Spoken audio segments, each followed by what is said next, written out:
Good afternoon, everyone. It's a great pleasure to invite Samar Halarnkar to give the colloquium talk this afternoon. Samar is a friend. He's also a well-known journalist. He's a former editor of the Hindustan Times, and he's worked previously, of course, with also Indian Express and India Today. Over the course of some 30 years, he has reported on hate crime, air pollution, technology, and much in between, as well as developed some very critical databases. He has been a visiting lecturer at the University of California at Berkeley and a fellow at the Nieman Foundation at Harvard University. He's received the Polestar National Award for Technology Reporting in 2001 and the Asian College of Journalism Investigative Reporting Award in 2018.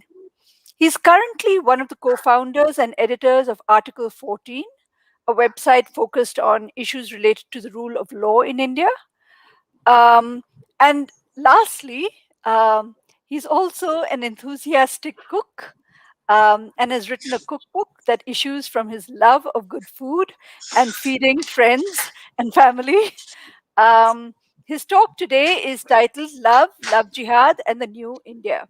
The talk is based on Samar's own reporting as well as the work he has shepherded in two of his latest ventures, Article 14 that I've just mentioned, and the India Love Project. The latter is a delightful initiative by Samar, Priya Ramani, and Nilufar Venkatraman. For those of you who don't know it, it radiates happiness, and God knows, in this particularly trying year, we could all do with some of that happiness. So I encourage you to go and check it out. After we finish with the talk, we will field questions. We have some 45 minutes or so for Q&A. So please submit your questions in the comments box.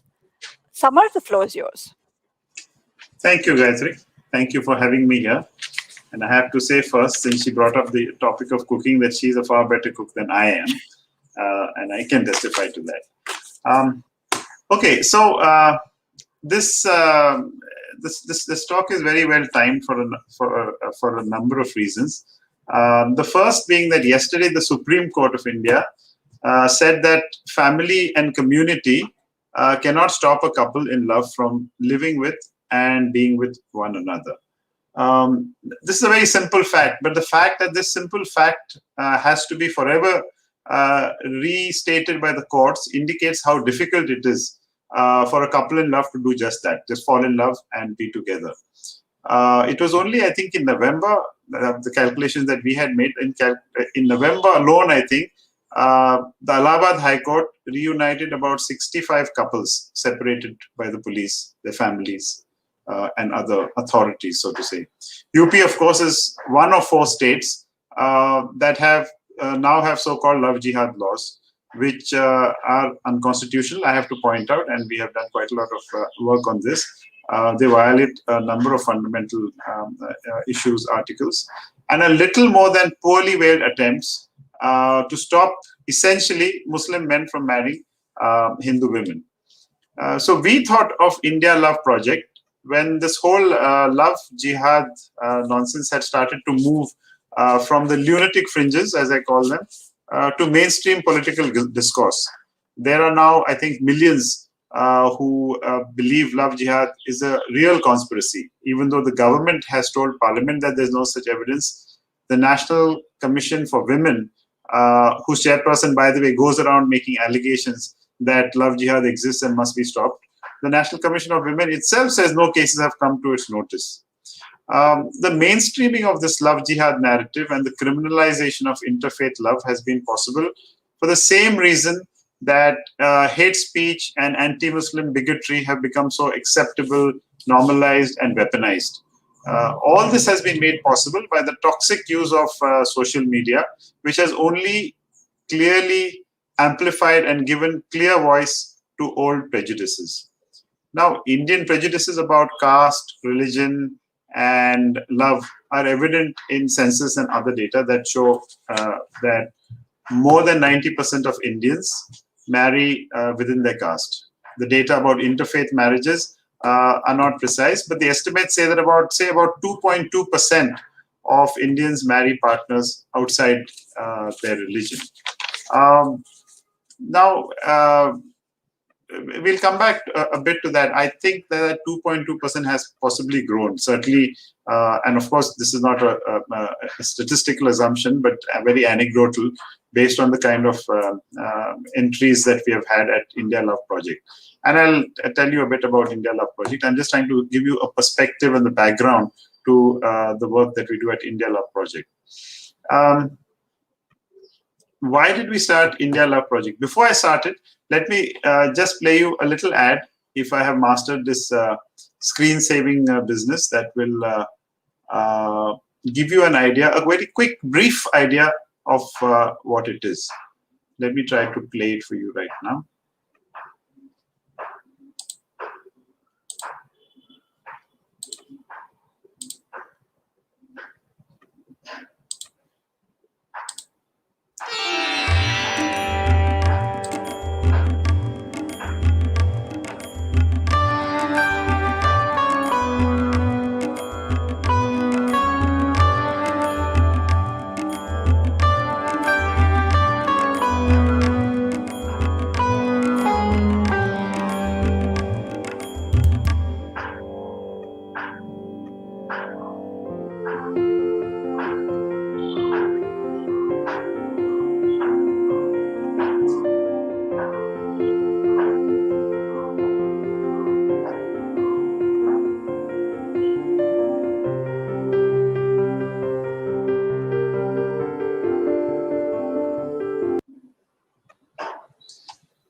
Okay, that's we are just about figuring out how to make videos, etc. So that was not as detailed as we would have liked it to be. Perhaps next time we'll have a better video. The trigger for India Love Project, which is essentially an Instagram handle that collects stories beyond the boundaries of faith, caste, gender, and race. I was talking of these old prejudices and the new realities of India. So this interplay of old prejudices, the toxicity of new media, and the normalization of bigotry became amply evident when, the Tatas took down the Tanishq ad last year. And that was the immediate trigger for India Love Project. Now, all three of us co-founders, we have full-time jobs. But so we do this something that is entirely voluntary. The idea first came to us, as I said, much more than a year ago, maybe 1.5, 2 years ago, when this whole Love-Jihad business had started moving into the mainstream. So with some alarm, we realized that around us itself, we knew enough interfaith couples, and we thought that surely this cannot be the reality. This cannot be the narrative that will be forced down all our throats. And it's time to simply show people the other reality, the reality of India. So we thought we'd launch a website that would have full stories of interfaith couples, and eventually it would be a place where you could also come to seek legal advice, psychological advice, etc. That got shelved because we didn't have the time, we didn't have the space or the money to do it. Then when the Tanishq ad was taken down, we realized that we had an easy way to do this, and we launched almost overnight. And of course, that easy way was Instagram, which allows you to launch a project like this with no investment and very little effort. When we began India Love Project, we had exactly 2 entries. One of them was my co-founder, Nilufer Venkatraman, whose parents had an interfaith marriage themselves. Let me, in fact, take this opportunity to start with that. Sorry, let me try to share the screen again.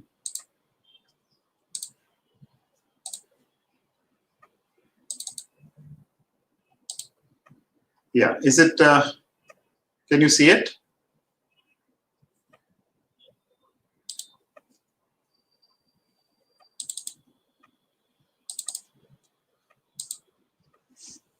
Yeah, so I'm assuming everyone can see the screen.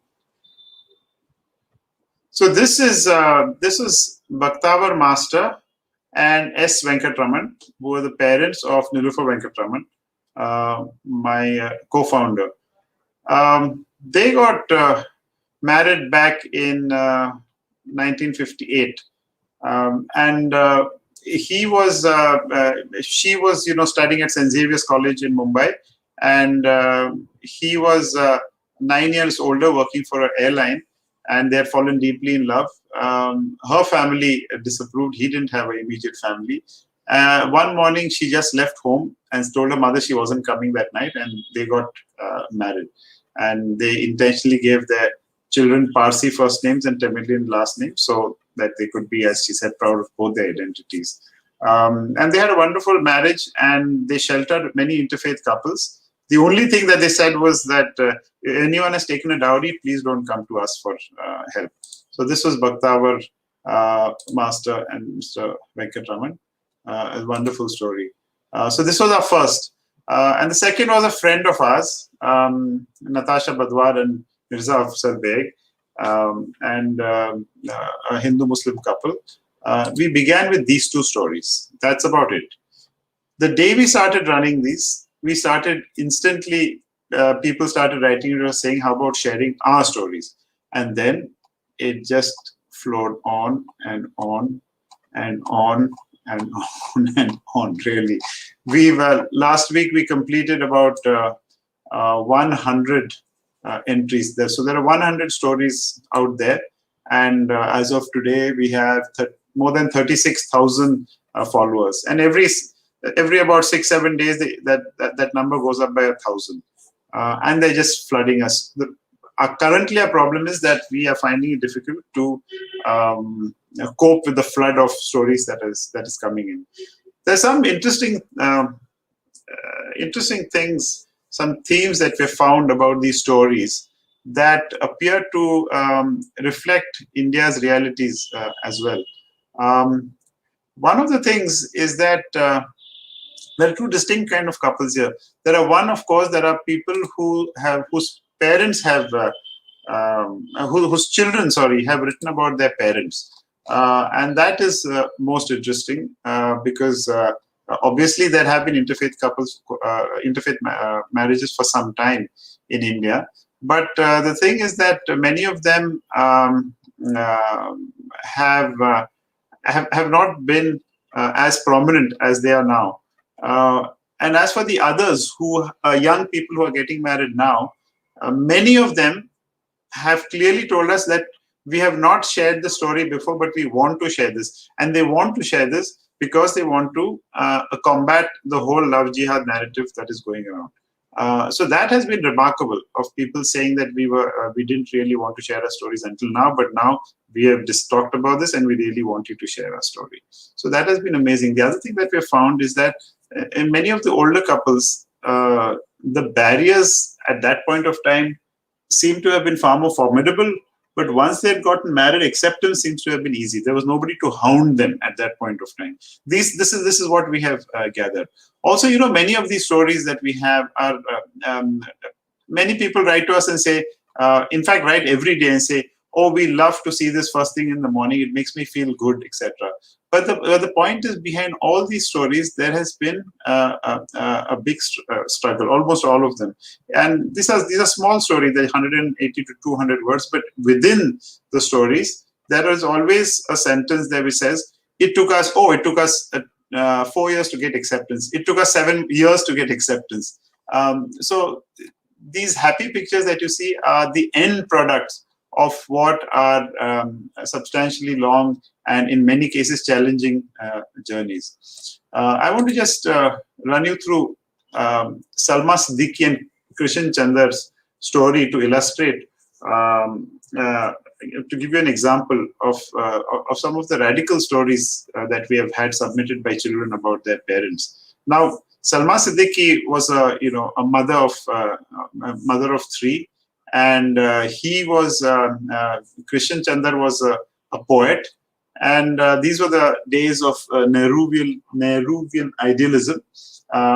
So she was, and they fell in love. He was a respected intellectual in Bombay, the father of three. And of course, there was chaos, I think, at that point of time when they got married. As a daughter writes, disbelief, anger, judgment, consternation, guilt, the emotions that enveloped the couple and the families were operatic. A Muslim woman from a respectable family leaving her kind lawyer husband for a much older married Hindu writer, unheard of. But they were, and he was older than her, older to her by 20 years. But they were married for 20 years, and from all accounts lived a lovely, wonderful married life until he died. And she kept a wooden statue of Saraswati among her books, a legacy of a relationship with her second husband, with whom the daughter writes, she shared a deep love for a syncretic Hindustan. So I just found this, this is one of my most favorite stories on India Love Project. And there are many others that I find really wonderful, but obviously I can't go through all of them.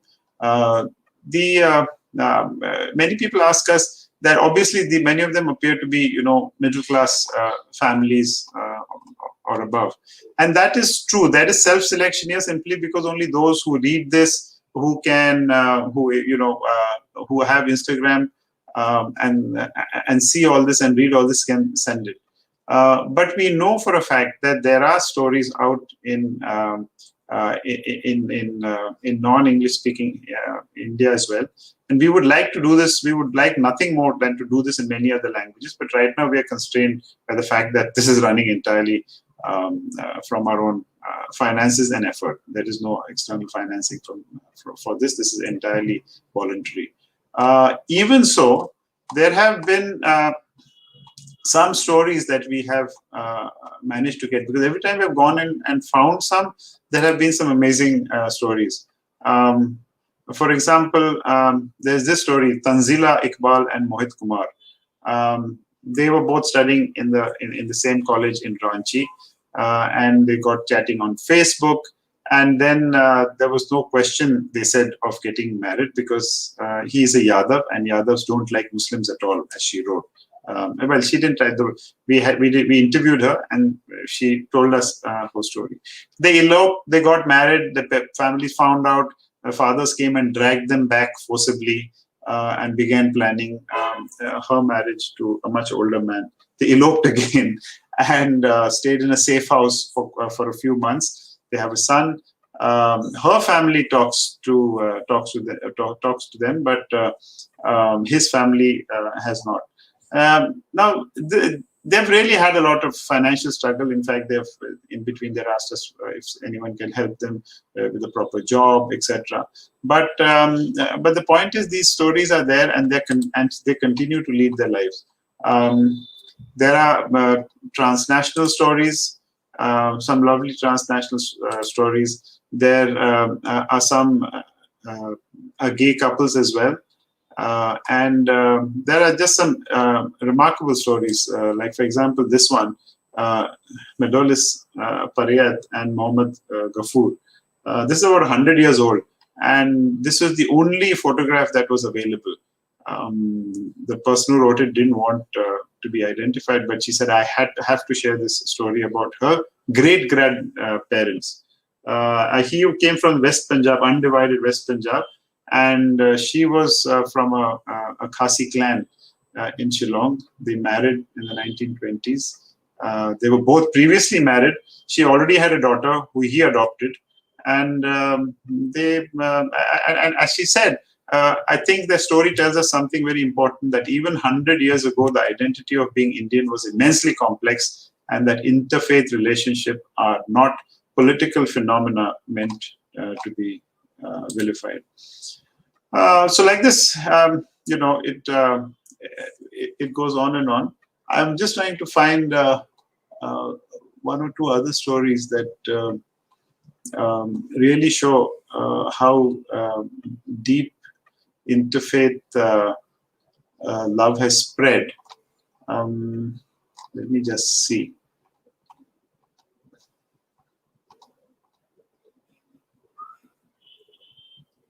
And of course, there are some of the most remarkable stories are intercast stories, and there sometimes the opposition to those seem to be even fiercer than interreligious stories.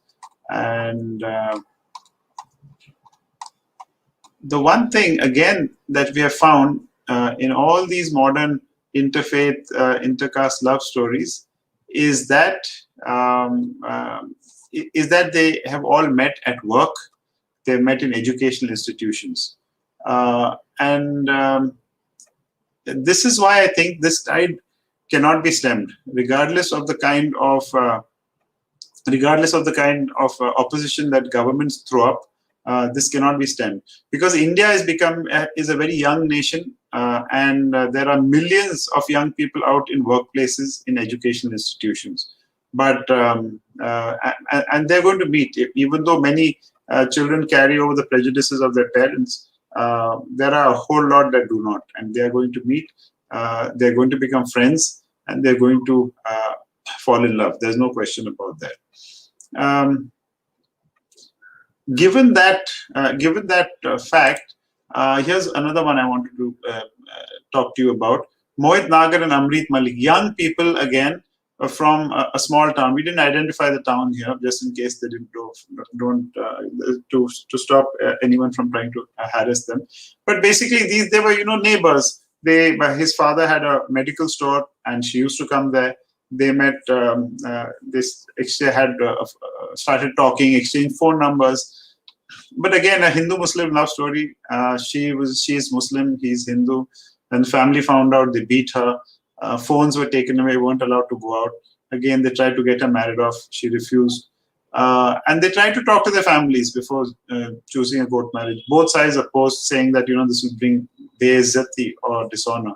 So they ran away. And this is a very short version of what actually happened, because when we spoke to them, they had to go through many courts and many procedures. And this was during the pandemic. So a lot of things were done by post. They had to keep various police stations informed, etc., because complaints had already come in saying that he's abducted her. And anyway, they were told not to return to Meerut, which is where they were from, somewhere in Meerut. And finally, they've just made a life of their own. This is both of them at their wedding, under the Special Marriages Act, and this is how they are after marriage. It's just wonderful, to see stories like this. Apart from one, all the stories here, no one has converted. Here, for example, she offers namaz every day. He reads the Quran. He does his pujas, and her parents, in this case, have not reconciled. His have, and this grand love story continues. So again, this is not going to reduce; it's only going to grow. So what I'd like to say is that there is no government now that can possibly hold this back, but they're trying their best, certainly through all the new laws that we keep seeing and we keep hearing about. These laws are on very thin ground, because what has happened is that I think it was Gujarat and Karnataka who were also trying to bring in these Love-Jihad laws, but both have put them on hold because they have got legal advice that they don't stand on strong ground. The other states like UP and Madhya Pradesh have gone ahead anyway, because they don't really care about what is going to happen later on. So they have gone ahead and weaponized it. The result is that I don't know, I think 100, 200 couples currently are involved and are being harassed. Many have. This is only for falling in love, nothing else. That is all that's going on.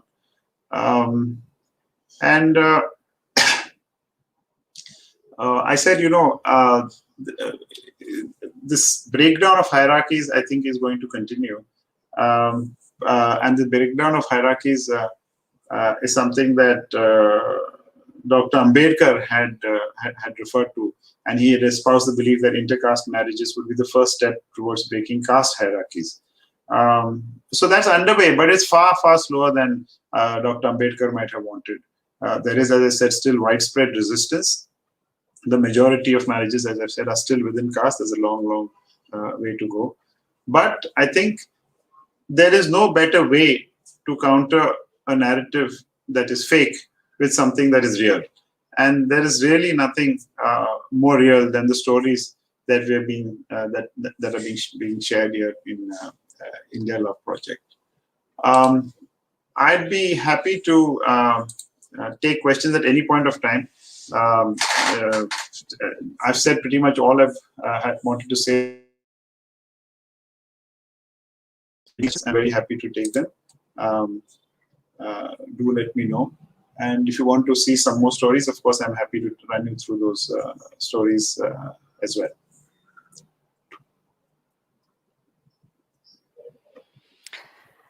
Thanks, Samar, for taking us through, giving us a glimpse of, the history, the facts, and the possibility, right, of a syncretic India, and seeing them located within the intimacy of a relationship between two people.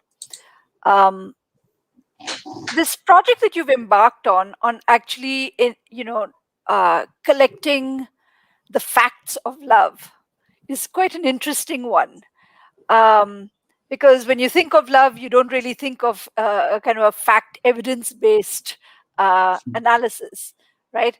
And I was wondering if you could say a little bit about how this kind of initiative is going to counter um, the very fast-paced, fast-growing discourse on love jihad and on hatred more broadly. So let's just start with that. I mean, since you've built all kinds of Yeah, databases before, right? yeah. What is distinctive about this one? Yeah, well, of course, this database is just purely built on just real life stories. There's no spreadsheet. That's one, thank God. I've always struggled with the spreadsheets, but most of our databases, yes, are built with lots of numbers, data, verified data, etc.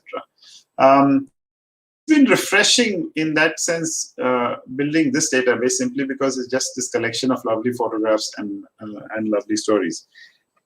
And I'm sorry, what was your original question about this? I was asking, what's the connection that you are Yeah, making between your other kind of database initiatives, but yeah, also what does it take to start establishing these facts of love? yeah. So I think it doesn't take all that much. I think it just needs a little organization and a little determination.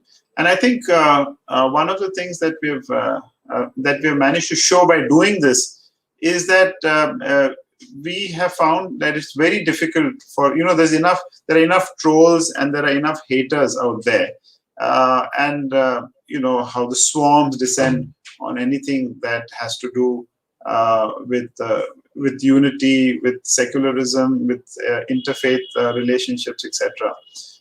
The wonderful thing about India Love Project, and we expected very much more criticism, etc., but that hasn't happened.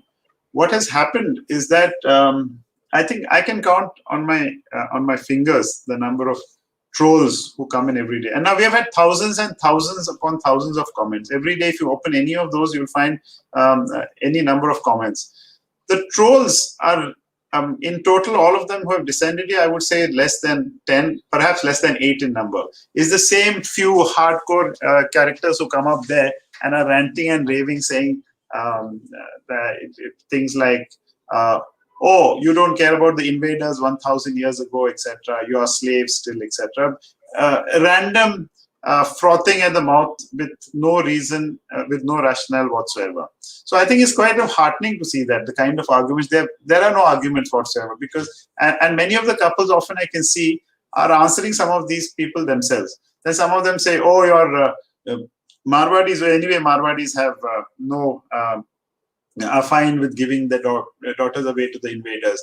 Then someone else comes along. They say, "Oh, Bengalis have no problem giving your daughters to the invaders." But how many will you say? And each of them pretty much have a shutdown after some time. But the one interesting thing, of course, is that many of these couples appear to feature Roman Catholic Keralites. It's just something that we found, and I don't know what that says, but there seems to be some very certainly some kind of liberal streak within that community specifically as well.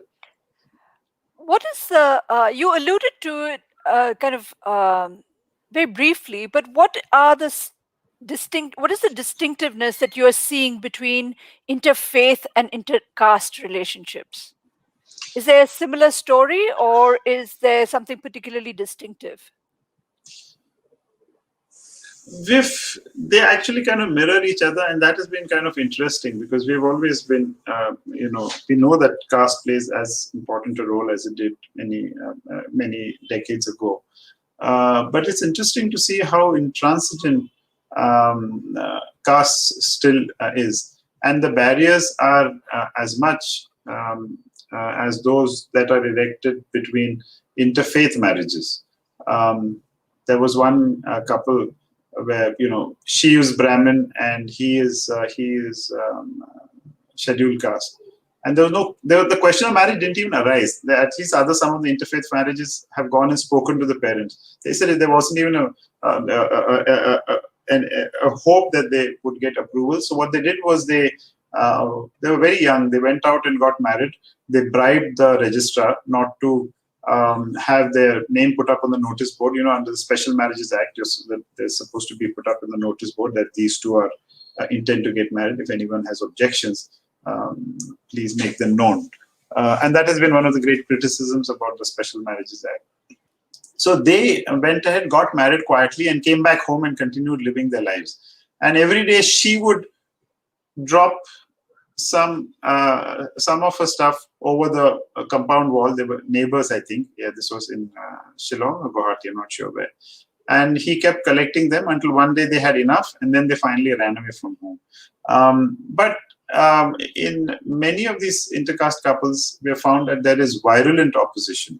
And it seems to me, and again, this is anecdotal based on the stories we've got, it seems to me that families take sometimes much longer to come around than some of the interfaith couples. So I think caste continues to be a big barrier.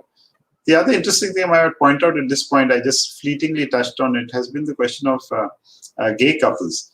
The ones that are featured on a page thought a lot about it, and finally all of them have taken conscious decisions to come out and say that yes, we are a couple. And even though they cannot legally be married, some are legally married, they went abroad and got married. But they want to make themselves known. So I think that's something very important in all these stories, that they want to be their stories to be known. They want the rest of India to know that they are here, and they want it recognized that they are also Indian, and this is also this is the other India that they'd like everyone to know about. Thanks. We already have a question on the chat. Yes. What role does mainstream media play in magnifying both sides of the narrative, and how does it manifest on the ground? That's an interesting question. It's pretty broad. I think it's quite well established now that the mainstream media play a substantial role in the fake narrative, the whole question of love-jihad, of bigotry, etc. And that is because large swaths of the mainstream media have themselves become radicalized and have become aiders and abettors to hate speech. And they have freely gone ahead and helped spread this narrative. It's not just love jihad. We have heard of all kinds of things. We have heard of land jihad. We heard yesterday of cricket jihad. The question of Wasim Jafar, the Uttarakhand coach who had to quit and was accused of being communal, which is, and again, absolutely nobody came to his to support him except Anil Kumble. So I think the mainstream media have gone ahead and certainly helped spread this narrative. I think the mainstream media have not done enough and have not done a good job of promoting the other narrative. So I'd like to first of all make this distinction. One is something that is fake. The other is something that is real. And the stories that we have that we are talking about are real stories. And I think that is where the media have failed. They just have not talked enough about these stories. They've not talked about this other alternate reality of India, and India where what it can be as uncontroversial as love. But let people rephrase that. Love is very controversial, actually, especially in the new India.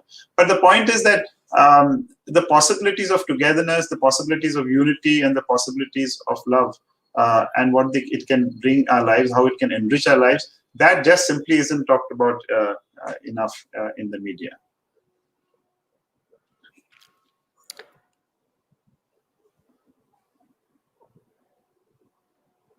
Any more questions?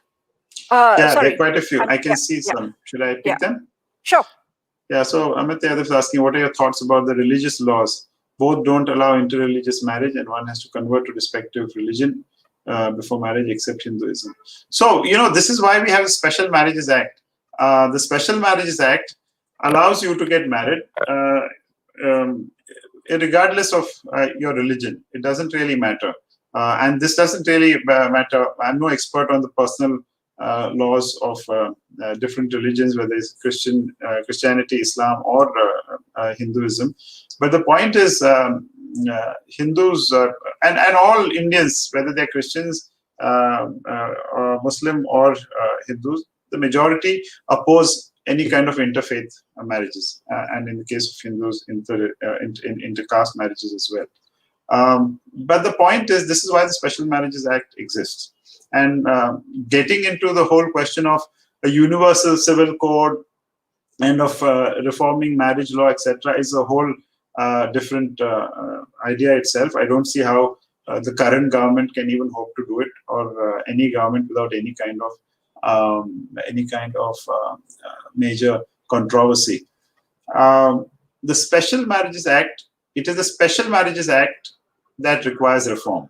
That 30-day notice, for example, which is offered currently, already the Allahabad High Court has said that this is not required and it should be struck down. Now, if that is removed, then I think this will make interfaith marriage very much easier right now. Whether you're Hindu, Muslim, Christian, Parsi, Sikh, it doesn't matter. You can just go to a court. If the two of you have decided to get married, you can go ahead. What your the laws are, the personal laws of your religion, that doesn't really matter in that case. One of the oh, sorry. Yeah, this is no. Yeah, go ahead. Yeah, so intervention strategy for these kind of issues, Anuj Gopal is asking. Okay, so that's a very good point. When we first launched, we thought, okay, right now we're going to just go ahead and launch these stories. And at some point, we thought, surely these are people who have got married, but there's surely a whole lot of people who are in relationships, and many of them may not have, found the going very easy. As it turned out, there are a heck of a lot of people who are in the middle of this, and in this whole atmosphere of love-jihad and the antagonism and hostility that faces interfaith couples, things were even more difficult for them. And they started writing in. And then we soon realized that this could not be phase 2. This was supposed to be phase 2 of our work, because we said, where are we going to find lawyers? Where are we going to find mental health counselors, etc.? As it happened, we had to do it immediately. So we put out a call for lawyers, and we had so many volunteering. So we now have a database of about, in our database, there's about 15 or 16 lawyers now in different cities who are willing to help out. And so we connect them to couples. A whole lot of couples are so stressed are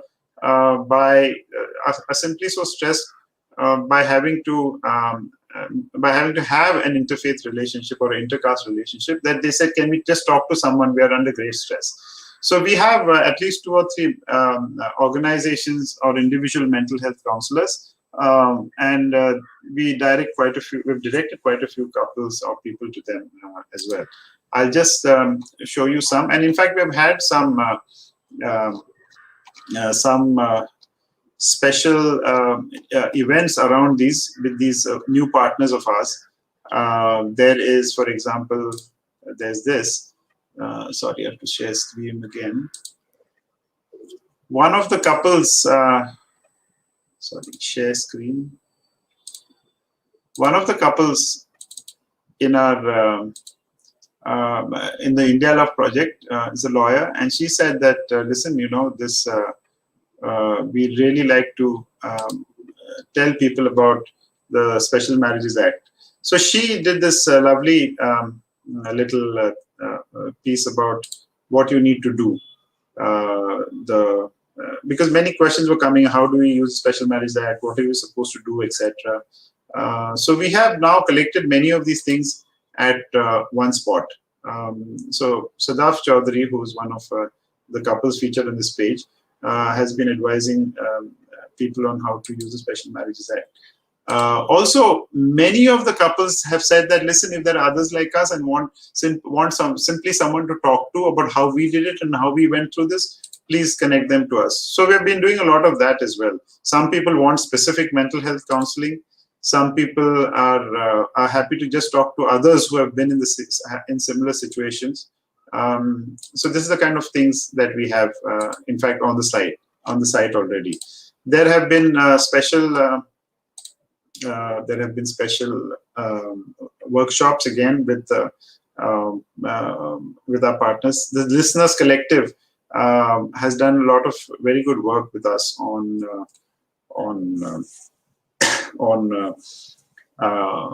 counseling people who have been particularly stressed by being in an interfaith relationship. So there's a lot of this going on. So that takes care of the intervention strategies. So this is where we are right now, and of course we'd like to do more, but we have just started off on a small scale on this. But it's been very effective what we have done until now. So I want to ask you about the New India, right? Yeah. Is the New India that is part of the title of the talk, right? Is it one that stigmatizes love and normalizes hate, or is it the other way around? Good question. Because so the reason I've addressed both these issues, the fake narrative and the reality, is because the New India, unfortunately, is very accommodative of these fake narratives, and it does stigmatize love. But the New India also offers a lot of hope. And I think because so many barriers have been broken down, as I said, because of young people meeting each other.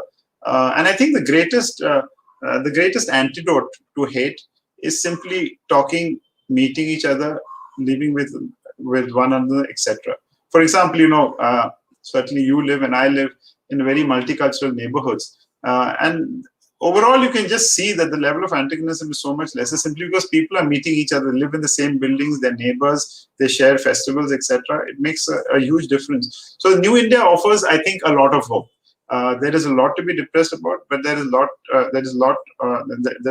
to be happy about.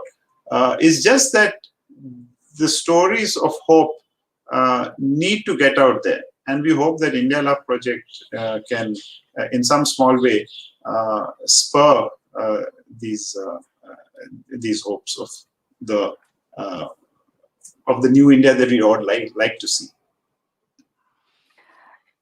The question of conversion often comes up. Yeah. Right, in relation to these questions, and how what are the kind of pathways that are revealed in the stories that you have collected as part of the India Love Project, right, about how this question of conversion can be thought of in new ways. It's not necessarily an imposition. People can also choose to convert, right? How do we also talk about the autonomy of the individual to choose the faith that they want to pursue, if they want to pursue a faith at all? Yeah, very good question. So first, I'd like to make a disclosure, my personal feelings about conversion. I have no problem if anyone converts to anything. I think this is a personal choice and it should be respected. And I think you're being really insecure about yourself, your religion, if you have tried to stop somebody else from converting. About India Love project itself, we have said from the start that we'd like to share stories of people who have not converted. And there's only one of these more than 100 stories where there is some conversion involved. But again, there's a woman who says she converted because she wanted to and not because of any pressure. So it was one of those which fell on the, which is on the in the gray area. So we said, okay, we'll go with it. Now, Benny Matthews here is asking me just that how many of these couples retain their original religion faith after their marriage? All of them, except for that one I married. All of them have retained their own faith. There is no tendency that the woman is almost always converted to the religion of her husband. We have not found that at all. These couple have been secure enough in themselves, in their beliefs, and in their partners to not do that. There's one very interesting couple, and I'll should I try to find that? No, it might take a little time. They both met in the army, and they're, I think, still in the army. And again, of course, there was opposition. It was it was interfaith marriage. I think she was Christian, he was Hindu. I think, yes. And they had a marvelous life. There was opposition from both families, so they converted to each other's religions. So they said, you convert to my religion, I'll convert to your religion. That completely flummoxed the family. And they've had a fabulous life with children. And one of their daughters wrote this and sent in her parents' story. It was just wonderful.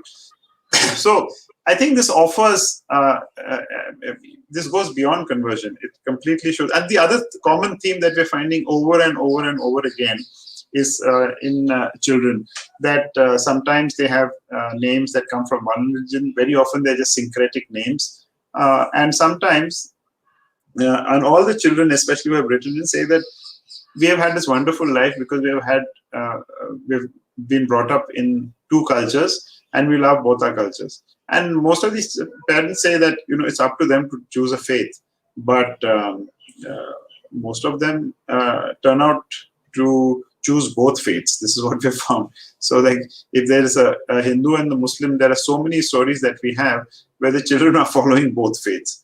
And I think this is remarkable because this is what really upsets many Indians, Hindu, Muslim or Christian, that there's a family in which there are children who follow multiple faiths. And I think this is an indication of the possibilities of the new India, which might perhaps, I hope, follow the new India. So, I mean, recently on your other day job in Article 14, you had an article about the increasingly discriminatory practices related to housing. Yes. And so one of the bedrocks of people meeting each other from very different kinds of backgrounds is to have these spaces that allow you to meet people from different backgrounds, right? Increasingly, we are seeing residential spaces becoming very, very segregated. And I was wondering if you had any comments and observations to uh, make on that issue related and related to the India Love Project initiative. That is, I think, far more complex and depressing issue. The exclusion of many minorities from from housing in India's cities. And India does not have laws that address housing discrimination, unfortunately. So people can pretty much set whatever laws they want. And apart from a few neighborhoods in some cities which tend to be mixed. Most cities, certainly the major cities, neighborhoods have become very exclusive, and it's especially troubling and problematic that, for example, Muslims find it very, very hard to increasingly find a house and home, regardless of their economic stature. Yeah, a home in in what is considered, now considered Hindu areas, and there's become an increasing separation of of religions in our major cities. Gujarat has a wild law called Disturbed Areas Act. Some of you may have heard of, or many of you may have heard of, where you actually have to apply to the local government if you want to sell a house to someone of another religion. That's what they say, another religion, but essentially that's not what happens. Essentially what happens is that it tends to be that it's essentially meant to keep Muslims and others out of Hindu areas. So I'm not sure if I've answered it. I may have addressed your question. I may not have answered it because I don't really have an answer. Again, my only hope is that, if these kind of marriages increase and they actually goes to a point where they become significantly large, then it might be difficult then to resist them and their reality. But again, I began this story with the story of a friend who's the second story on Insta Love project. She let me just go back to that, and let me just tell you here. Let me just share this screen.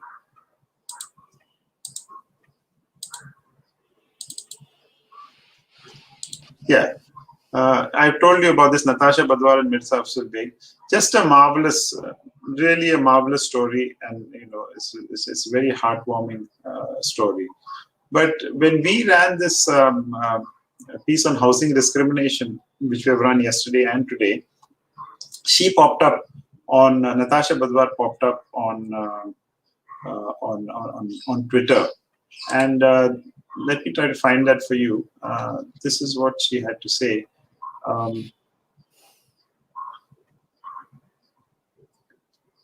just tell you what she said. Oops, I'm sorry, it's difficult. I think it's worth that. Let me just give me a little patience. I'll just try to track that down for you. Sure.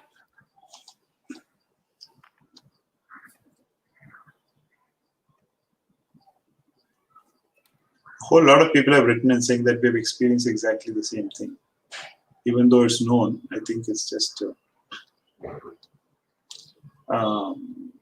it's very startling and disturbing to people when they're reminded of it.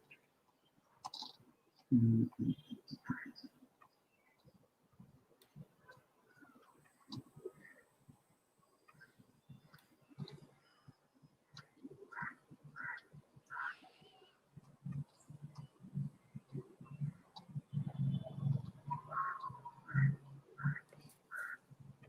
Okay, there's obviously been so much traffic around this. Yeah, here it is, Natasha Badwar. So this is the same Natasha Badwar from here, who has a wonderful interfaith love story and the life that they've carved for themselves with 3 children, 1 dog, and 4 cats. Let me just read her story to you. Sometimes he tells people we met in a bar where I was the bartender. In another version, he claims our parents were friends and they fixed our match. We had no say in the matter. When he's in the mood, he will say, I chose him because I wanted to rebel against my father by marrying a Muslim. My father likes him very much and complains to him when I don't pick up the phone. His father and I giggle together because no one else appreciates our jokes, but we know they're super funny. I married Afzal because he has twinkling eyes and listens to my long-winded stories. He probably married Natasha, Yaniki, me, because I am sexy as hell, though he's been too shy to ever let me know this. We have 3 children, 1 dog, 4 cats, last we counted. We met at a party hosted by common friends, live together on a highway, and have a home on the edge of Delhi. So this is extremely interesting. So this is what I'm saying. This sounds like a lovely story, and it is a lovely story. But Afzal has become, far more pessimistic about the idea of the India he grew up with. And he's seen, of course, many of his close friends who we grew up, become radicalized and have become turned into virulent anti-Muslim bigots, etc. And he finds it very hard to deal with. But this bit that says that they have a home on the edge of Delhi, She does not, it is only today that she said this. I resisted reading this story because it reminds me that even I have been refused homes on rent because I married a Muslim. We finally rented from a Muslim landlord till we built our own home. So that home, she says, on the edge of Delhi is a home own, but before they reached that home on the edge of Delhi, this is what they had to go through.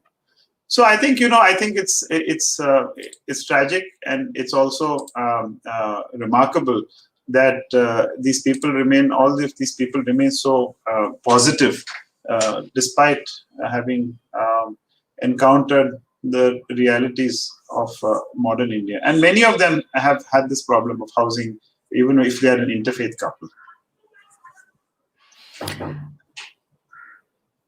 Samar, what were some of the kind of the interfaith relationships you grew up with? Right? I mean, you're talking about Afzal kind of um, mourning the loss of a particular kind of syncretism or a hope for a syncretic India that he grew up Yeah. with. So I did not actually, I was not aware of these religious differences, because I think my parents never focused on any of this. My mother is very much a practicing Hindu. My father was a Sanskrit scholar who, in fact, once has often caught pujaris chanting the wrong shlokas at various family functions. So finally, he would do it himself. But he had two really close friends. As it turns out, one was Hindu and one was Muslim. So it was like an almost ideal situation. So we saw life through that lens, because everything became a part of our celebration, and we grew up like that. And that I think it continued on. My wife had pretty much the same kind of upbringing, and we live right now in an area that is majority Muslim and Christian. And at age 5, I remember my daughter asking me when I was bringing her home from kindergarten. She said, "Appa, it's Ramzan." I said, "Yes." So she said, "Why are we not fasting?" So of course, I hesitated a bit, and I said, "Well." Then she said, "Is it because we are not Muslim?" I said, "Well, yes." So she said, "So are we Christian?" Because it turns out, very interestingly, that she has also now acquired two really close friends, one of whom is Muslim and the other one who is Christian. So she's having a similar kind of life. So with one of them, she used to go for Sunday services. Then she said, "Are we Christian?" I said, "Well, no." So she said, "Then we are Hindu." I said, "Well, yes, we're Hindu." So she said, then of course it went into a question of we should go more often to temples. She likes being with, watching her grandmother do pujas and things like that. But I think that's the kind of India I grew up with. And it may be, of course, idealistic, especially in this day and age.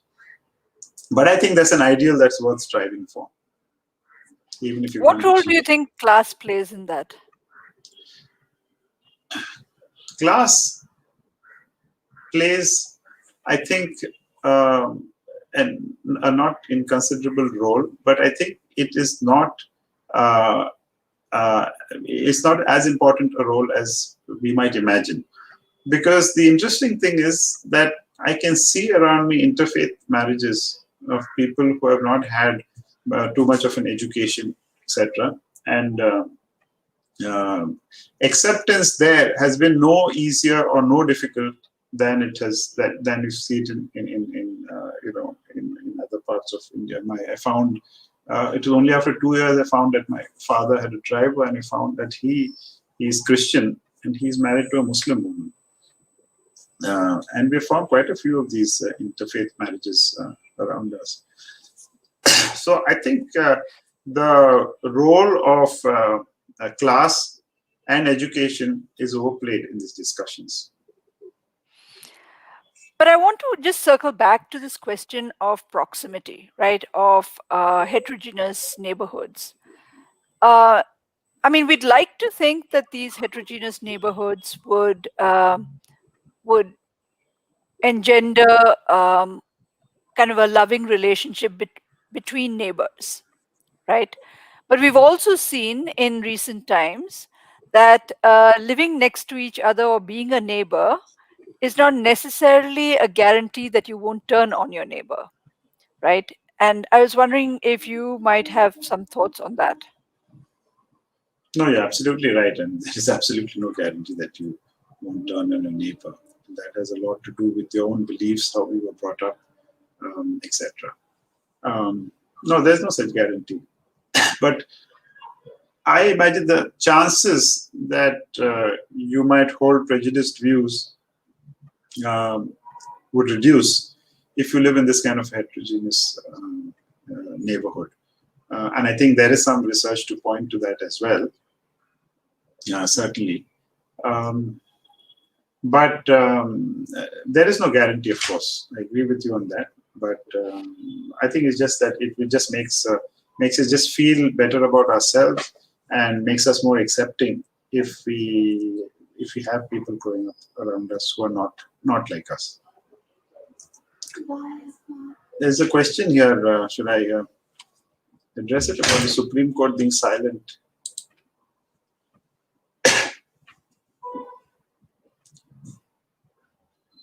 Hello? Yeah, Dr. Jagannath Dengi. Should I take that question? Oops. I think I may have lost Gayatri. Hello? Oops.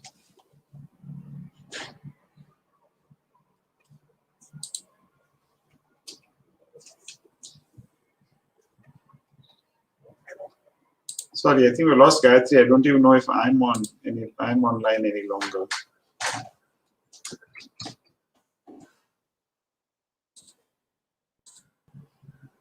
I'm online. Okay, fine.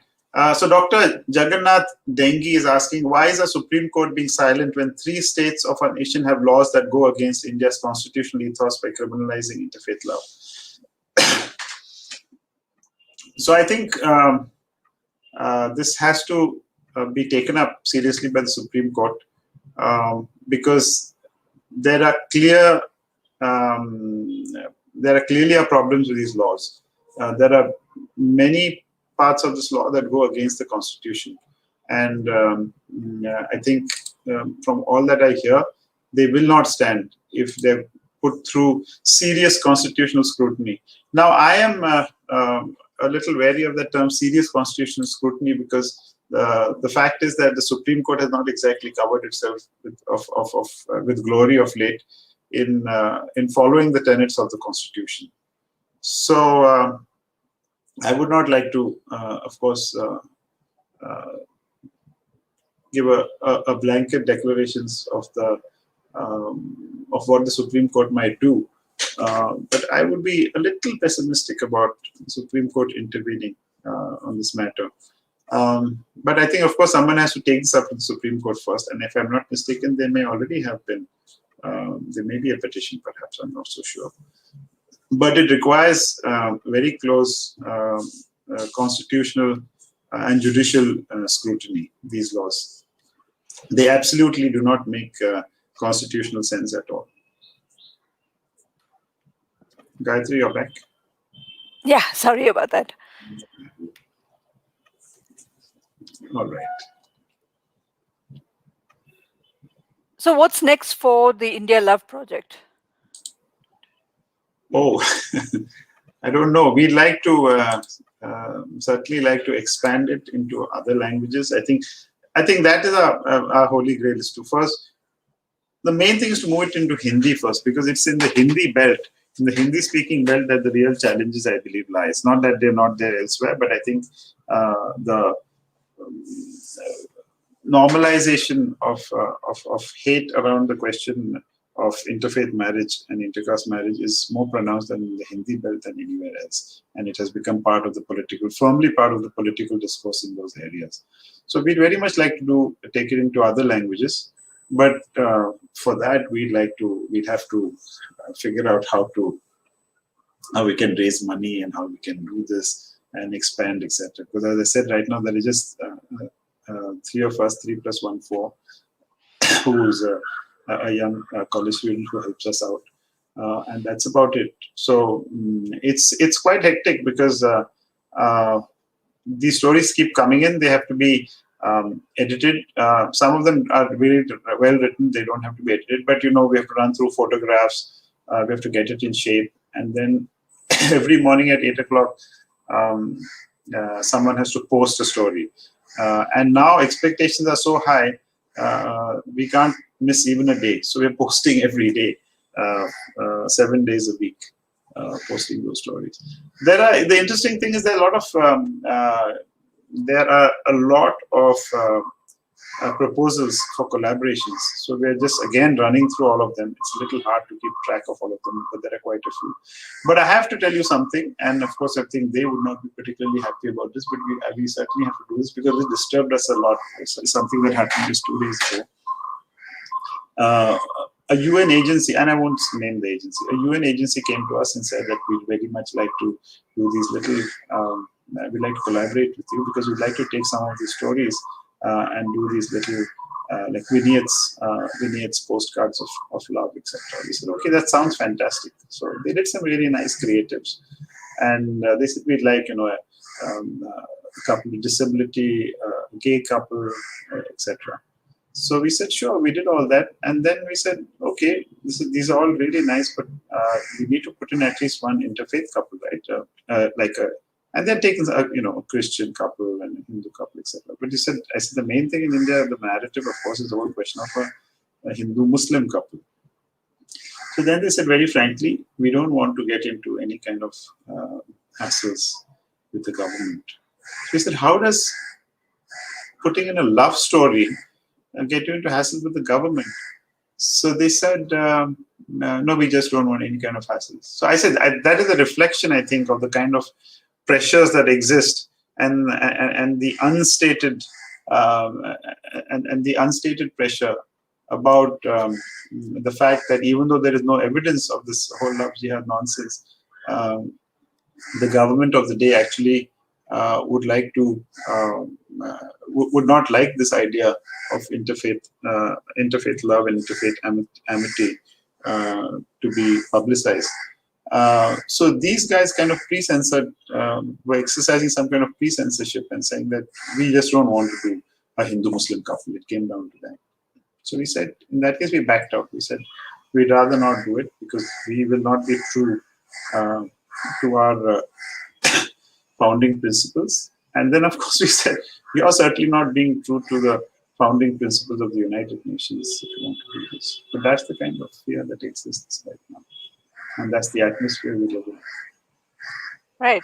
I mean, it is a dangerous activity, right, that people embark on to in just finding the person that they love, right? And Yeah. I think that was very well brought out in the stories that you shared about how these three little photographs, right, are an outcome of really struggling against some of the strictures and structures that shape Indian society. I was Yes. wondering if you wanted to say anything about your newest venture um, on Article 14 and the sedition database, Sure. and given that these are some of the issues that we are also kind of engaging in now, about what is and is not permissible in terms of relationships, in terms of speech, right?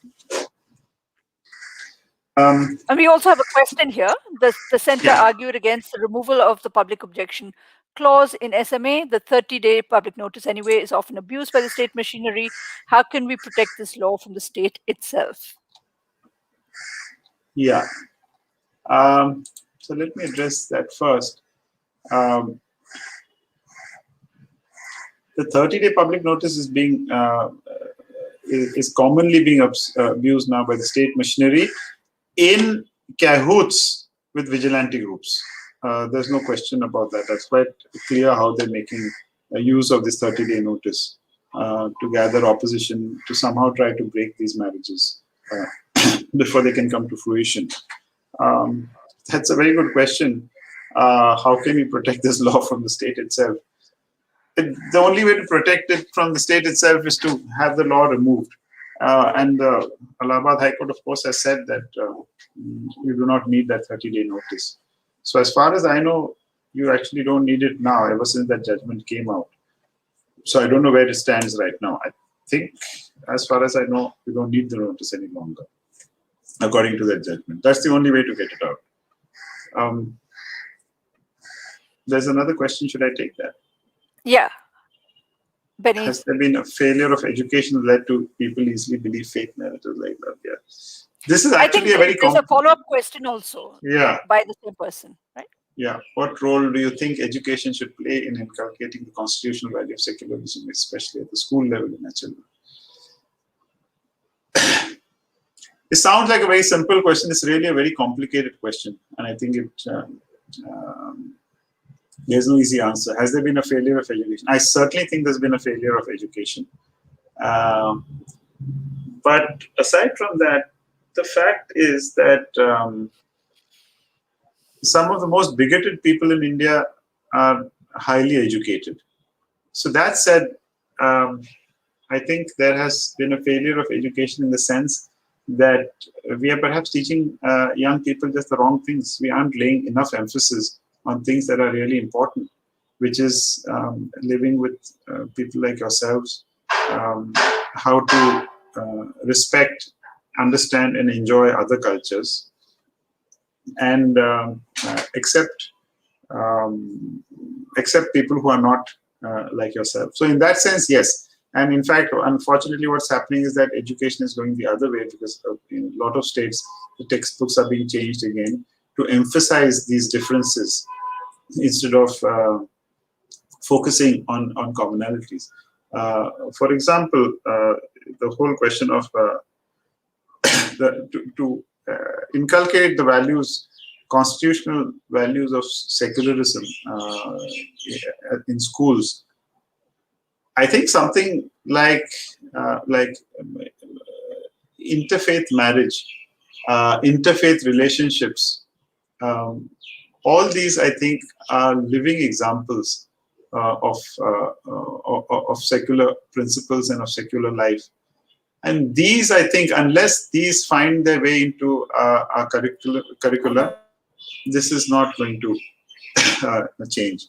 Because, and you certainly find this at the higher levels amongst, and I won't generalize, but I think in large fact it's true, among, say, engineering students, especially, who tend to have a very black and white view of things. And quite a few people in the sciences as well have very black and white view of things when it comes to religion, faith, etc. Either my way, but not your way. So I think that's very important. So that's a good point, Benny Matthews. I think that we definitely need a revamp of our education system to make it more accommodative of and illustrative of our diversity. But unfortunately, of course, I think the opposite is happening right now. Well, we're now reaching the end of the session, and I just wanted to thank you for spending the afternoon with us and for sharing some of the remarkable stories that you've collected in this really wonderful, inspiring archive, an archive that we all could do with expanding in this particularly difficult time in the history of the Republic. So thank you very much, Samar, and good luck. Thank you for having me here. And I always enjoy talking about the India Love Project. And if any of you who are listening to this have any interfaith love stories, intercast, beyond gender, race, etc., please write into us. There is a Google. All you need to do is there's a Google form on the Instagram page. You simply need to go to the Google form, write in your story there, send 3 nice photographs, and leave the rest of it to us. But please contribute. If you know others who have had similar stories, please put these stories out. I think it's very important that these stories are told. Thank you.